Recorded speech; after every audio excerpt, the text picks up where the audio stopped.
The EU referendum of 2016 has divided the nation. There are pro-EU Remain voters and vote Leave voters. I am a Remainer. I can already hear Leavers shout, "You lost, get over it." Such Leavers are missing the point, which is this: leaving has hardly been a success, nor have we seen a complete collapse of the economy as predicted by some Remainers. I am strongly objecting to all the lies that were told, whatever side these were. Voters are entitled to feel a grievance. They were told something, and something else very different happened. I reproach many Remainers for having an confrontational approach, or focusing too much on the benefits of the EU, and of being very dismissive of the concerns of Leavers. I participated in 2 London marches. I think bollocks to Brexit is a rubbish slogan, and united against lies would have been much better. I have always said so. The real objective of those who schemed Brexit was to create division, and by allowing it to become a binary issue, Leave, Remain, we have allowed them to play their game. Those schemers always knew that Brexit would be a failure, but saw huge financial personal benefit to be gained from it. Personal benefit gained at the expense of the nation as a whole. Let me say, belonging to the EU meant free flow of goods and services without any tariffs. Leaving was never going to work. You don't need to be a rocket scientist to understand that. I've kept leaflets that were distributed through my letterbox. Most were Remain, but one must leave. It is filled with lies. The three main ones being: Turkey would join the EU. The NHS would be better off if we left the EU. Leaving would not hamper trade. As you all know, the NHS is worse off now than ever. Leaving has definitely hurt trade, and we now have a lot of additional paperwork to do. The first argument about Turkey joining gets me particularly angry.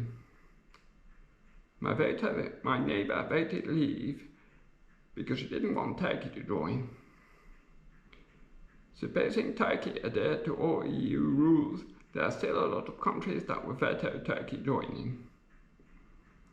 More crucially, there is no way Turkey can join as things stand. It has refused to recognize the Armenian genocide of 1915-1916. Apart from that, there have been a lot of pogroms against Greeks and Kurds. Furthermore, Turkey illegally invaded northern Cyprus in 1974. I personally wonder what Turkey is doing in NATO. I understand a lot of people voted Leave in the belief this would curb immigration. It has not. The level of immigration is currently huge. Furthermore, now we have a lot of illegal immigrants crossing the channel, which we did not have before. The fact is, our government cannot control immigration. I'm sure you could significantly reduce immigration without breaking international protocols and agreements written and signed. We could, for instance, increase training and education of our own people. We could also increase the minimum salary required for a foreign worker to say 50 or 60k. Another idea would be to have an identity card, as is the case in many other countries. This would make things very difficult for illegal workers. You have to go real there. Our government is simply not interested in curbing immigration. The prime concern is to have a go at vulnerable illegal immigrants, as demonstrated by the Rwanda project. They have spent huge amounts of time and energy on something we know at best is going to have very little effect. We have a problem with sewages. Being out of the EU, we no longer have to comply with EU laws. So of course the water companies can now spill sewages in our rivers and on our beaches. We now have to put UK on the back of our cars instead of the EV. Take back control was a motto of the government. What sort of control is that when the stickers we put on the back of our cars are changed behind our back?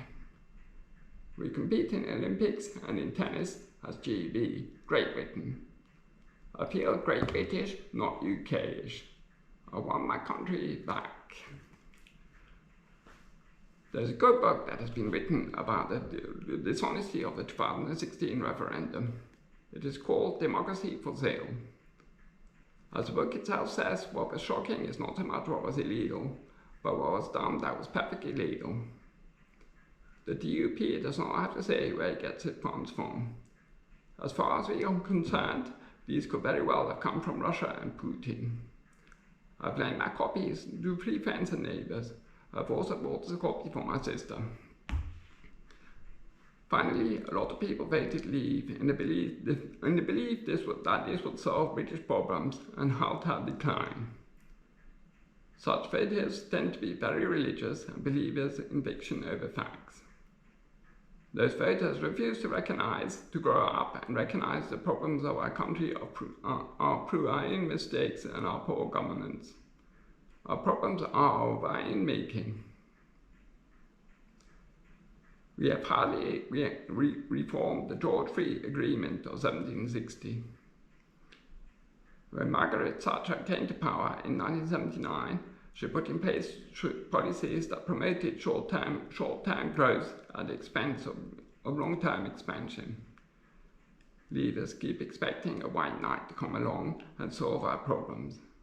Here, the white knight was leaving the EU. Let me say, Brexit is the bankruptcy of Thatcherism. We have been so divided. I hope at this stage we can be united against lies.